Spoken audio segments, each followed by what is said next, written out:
राज्यर अन्यतम प्रमुख पर्यटन स्थली ब्रह्मगिरीर बाली हरचंडी लज्जा 2 दिन तले बाली हरचंडी पीठरे जड़े छात्री को दुष्कर्म अभियोग होती। पीड़िता गुरुतर अवस्था हस्पिटाल चिकित्सित होती। 3 जन को पुलिस उठाई नहीं पचराउचरा करें जड़े धरा पड़ी ना। मां पीठरे जड़े छात्री को दुष्कर्म घटना को नहीं राज्य सरकार बर्षिंट पूर्वतन ब्रह्मगिरी विधायक तथा विजेडी नेता संजय दास वर्मा। बाली हरचंडी एक पुलिस आउटपोस्ट बा फांडी प्रतिष्ठा करने को से दाबी कर माँ बाली हरचंडी पीठठारे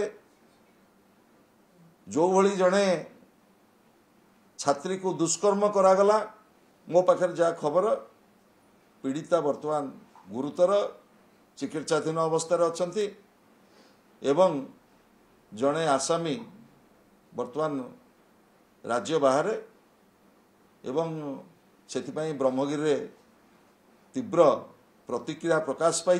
सरकार संवेदनशील हुंतु एभली घटना राज्य में आउ न घटू।